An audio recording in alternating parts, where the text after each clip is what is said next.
So there are three types of bank deposits. Again, we have the demand deposit, the saving deposit, and the time deposit. The demand deposit is also called as the current account, checking account, or commercial deposit. And if we withdraw a certain amount from the bank, so we will draw it through check. So we will prepare a check, and then the payee will receive the check, and it's either in cash niya or iyahang i-deposit sa iyahang bank account.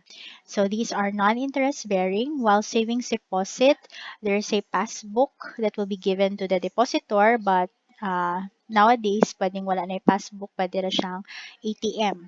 A savings deposit is interest bearing. So this means that the depositor, the amount in the depositor's account will earn interest. And we have the time deposit. It's the same with the savings deposit because it is interest bearing. However, you're not allowed to withdraw the money at any time because there's a certain date nga gi-assign or gi-designate kung asara or kanus ara pwede na siyang ma-withdraw. So, ang primary purpose jud niya is for the money para mutubo. Okay? So, hindi mo siya pwedeng i-withdraw at any time, unlike the savings deposit. So, when you open a demand deposit, you have to open it at the bank. Okay? And then the person authorized to draw the check against the account will be required to sign cards furnished by the bank to show the specimen signatures to be used on the checks. So, kinahanglan, ang person nga nag-open sa bank account, it has to provide the bank with the specimens. Papirmahon ka og most of the time 3 times in a certain nga card or paper. So, papirmahan dito para asa na siya so that if you're going to withdraw money, like for example, if you're going to use a check or withdrawal slip na siya, mao man na siya itan-awon sa bank personnel, i-counter check na siya niya sa imuhang specimen kung parehas ba og pirma. So the specimen signatures will be filed by the bank so that any teller who may be unfamiliar with a depositor's signature can test the authenticity of the check by comparing the depositor's signature on the card with the signature on the check. If the depositor is a corporation, the bank will request that the directors pass a resolution authorizing certain officers of the corporation as signatories of the checks and that a copy of this resolution will be filed with the bank. Then, what are the necessary journal entries with regards to deposits? Okay, and also withdrawal dipod. Deposit and withdrawal. So assume that ABC Company, which is the depositor, collected 100,000 from a customer in settlement of an account, and the collection is deposited at the first bank. So if it is direct, if you're going to record it first, the collection, sorry, this will be indented. Na siya indent gamay. So, pa siya indent dire. I-move pa. Okay? So, the debit would be cash or it could be cash in bank if the customer directly paid in the bank and you credit accounts receivable.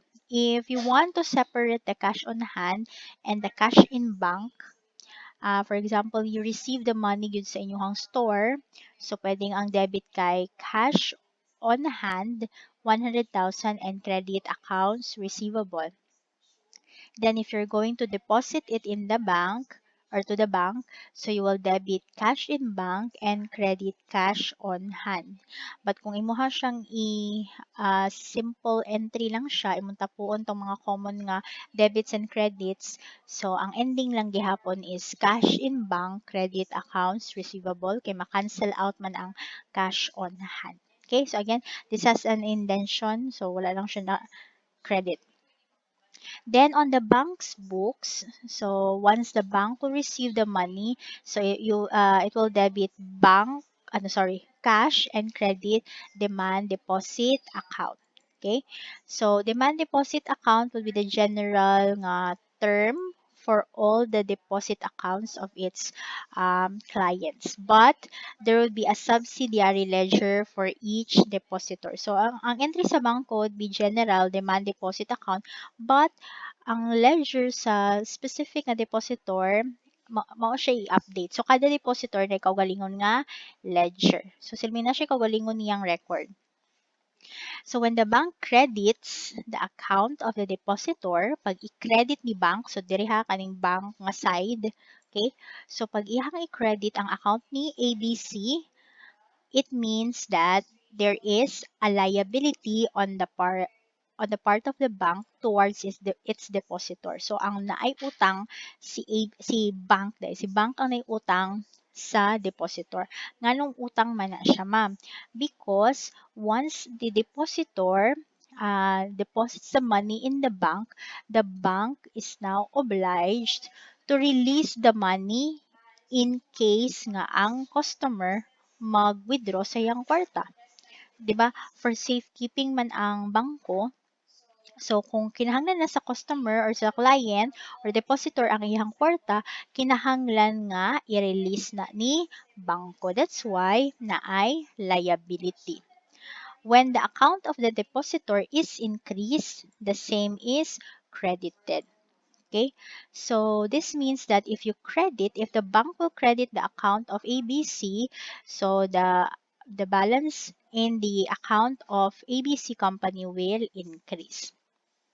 Assume further that ABC company subsequently issued a check for 30,000 in payment of an accounts payable. Okay? So, nag-issue siyang check, so meaning na siya'y bayaran. Okay?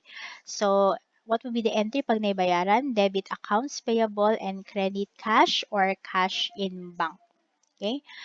Then, on the part of the bank, so since nag-withdraw nag-withdraw man si ABC company kay nag-issue siya og check. So, ang buhaton is mag-debit siya sa account ni depositor. So, debit demand, deposit account, and then credit cash. Okay? In effect, if the bank will debit the account of a customer, it will decrease the cash of the depositor. Pag i-credit po ni bank ang account ni depositor, ma-increase ang money ni depositor. Okay?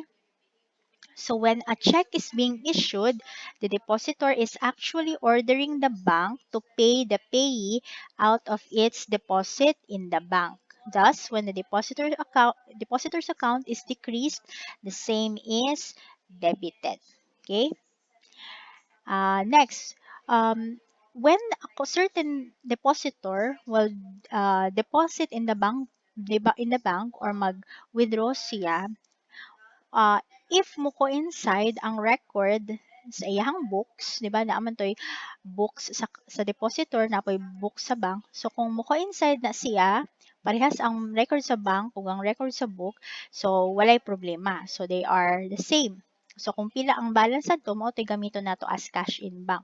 However, most of the time they will not bear the same balance. Dili parehas ang balance sa book o ang balance sa bank. Unsa may mga hinungdan nganong dili man sila magkaparehas. So these are examples of the reasons. There may be checks issued by the depositor that are not yet presented for payment to the bank. So this is the outstanding check. Unsay pasabutan na niya, ma'am? For example, today gama kog cheque pambayad sa kuryente. Okay? So, ang payee, naka-receive siya sa ako ang cheque. Pero, basin, wala pa niya dada sa bangko. So, kung wala pa niya dada sa bangko, kung sa may mahitabo, ang ako ang bank account dito, wala pa makuha eh. Nga wala pa man makuha eh, kaya wala pa man gipa-in cash ni payee. So therefore, intact pa ang ako ang money sa bank, pero akong records, akong books, ako ana siyang nakuan. So sa may entry pag magbayad ta sa bangko. So magbayad ta sa bangko, magbayad ta sa ato ang pay. So tahi kuryente na siya. So mag-debit ta og electricity expense and mag-credit ta og cash, di ba? So ato ang books. Okay. So tansa na to. Dahil magbayad ta kuryente, so mag-debit ta og electricity expense. Okay? And then, for example, himbayad na ta cash. Okay, kita hay 50 pesos. Sa ato aning books, nag-record na ta og credit sa cash. Okay? Or pwede pod accounts payable, credit cash. So, depende na siya. So, sa atong libro, nakuha na ta og 50,000. So, cash in bank dahil cash in bank. Meaning, ang atong gikuhaan sa money kay ang bangko. So, kung mag-issue tag check so cash in bank atong i-credit. Sa part sa ato ang bank account, so sa books na to ha, sa books. Meaning sa tong kumpanya. Adto sa bangko, okay, since wala pa man na-receive ni bangko ang ato ang cheque, nga nagpamatuod nga natay gibayaran, so intact pa ato ang money. Wala pa siya makuha. That's why, dili magparehas ang balance sa book o sa bank. Sa book nato na minusan na, sa bangko, wala pa. Another reason would be deposits may have been made after the bank records are sent out to the depositor. Kani siya, katong isa is outstanding check, kani siya deposit in transit. Unsay pasabutan na niya, ma'am? For example, ah ang cut-off time man sa bangko usually kay 3 o'clock in the afternoon. So what if naakay gideposit dito sa bangko, nakagideposit adto nga sa bank mga 2 o'clock na sa hapon. Okay? So, kung maabdan na siya sa cut-off sa bangko, na ay chance nga dili pa na siya mo appear sa imuhang bank records. Okay? Dili pa siya mo appear sa imong bank records today. Pwede nga ugma pa na siya mo reflect. So, imuhang deposit nga imuha lang gi-record. So, nag-record ka sa deposit, so nag-debit kag cash in bank. Sa imuhang books na increase na ang cash in bank pero sa bangko wala pa siya na dugangan. Yan wala pa siya madugangan, wala pa man mo reflect dito sa bank records ang imuhang deposit. So dili sila parehas og balanse. Ang sa imong books na dugangan na, ang sa bangko wala pa. Okay? And then third, there are items in the bank records which do not appear on the depositor's book. So, naana siya yung mga items dito sa bank statement pero wala dito sa limong libro. So, may example na niya. So, examples of these are the credit memos and the debit memos. Unsa man ang debit memos o credit memos? Remember, pag i-credit ni bank ang imong account, di ba? That is an addition. Di ba? Pag i-credit ni bank ang imong account, that's an addition. Pag i-debit ni bank ang imuhang account, that is a deduction. So therefore, credit memos are increases in your bank balance and debit memos are decreases in your bank balance. Ngano na may mga items, ma'am, sa bank records nga wala dili makita sa akong depositor's book. Mahitabo na siya kung wala pa nimo na receive tong bank statement. And the bank statements are given to the depositor every end of the month or sa following month na, for example, for January na siya pero February na ma-receive. So ikaw nga nag-record sa books, wala pa ka ma-aware kung unsa man tong mga items nga na dito sa bank statement. So, ay pa ka makabalo kung nadawat na nimong bank statement. So, may example lang ni credit memos, ma'am. For example, you have a customer. Instead of paying directly to you sa imong tindahan, dito niya gi-deposit dito sa bangko. So, kung wala siya ni-inform nimo nga nibayad siya sa bangko, ang imuhang balance sa bangko is mas dako. Kano mas dako man siya kay naka-receive man siya og money, so hing-increase imuhang bank balance. Pero ikaw kay wala pa man ka na-aware nga nibayad siya, so gamay imuhang book balance. Another example is debit memos. Unsa man na siya? These are deductions in your bank balance. Deduction. So may example na niya na ay mga bank service charges. Of course, wala man ta kay bawo kung unsa man tong mga service charge unless uniform siya every year. So since wala pa man ta nakabalo kung pila to, naa na siya sa bank statement as a deduction pero wala pa nato na record sa tuang books. Okay, so ang effect, mas gamay ang balance sa atong bank kumpara sa ato ang per book. So, di sila magka-parehas. Okay? Any questions so far before we proceed? Na ay pangutana?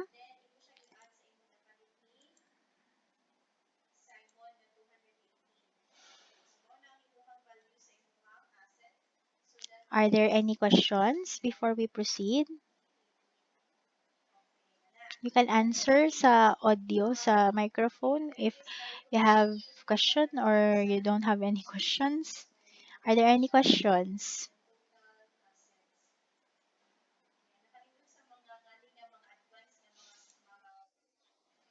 Okay. So, I hope this is clear, okay? Kung ngano naa man siya difference. Because of the differences, because na ay items nga ma-include sa bank, nga wala sa book, or ma-include sa book pero wala sa bank, that's why we will need to reconcile them both. So, when we reconcile, this means that dapat magkaparehas sila. So, dapat ang bangko nga balance maparehas sa book nga balance. And how do you reconcile that? You need to record the items that are present in the bank statement. Again, you need to record the items that are present in the bank statement pero wala sa book. So you add those items or you deduct those items that are in the bank statement going towards your book. So, kung unsa man tong mga na-add dito sa bank statement or na-deduct dito sa bank statement, dapat po i-add nimo sa books o i-deduct nimo sa books. Another, katong items po nga nasa imong books nga wala sa bank statement or wala sa bank nga records, so unsay gi-add sa imong books o unsay gi-deduct sa imong books, dapat pod i-add dito sa bank o i-deduct dito sa bank para mag-reconcile sila, para magkaparehas sila. Okay? So that's why there's a need to prepare a bank reconciliation. If you like this video, don't forget to click like, subscribe, and hit the notification bell to be updated with the latest video lessons. Thank you for watching.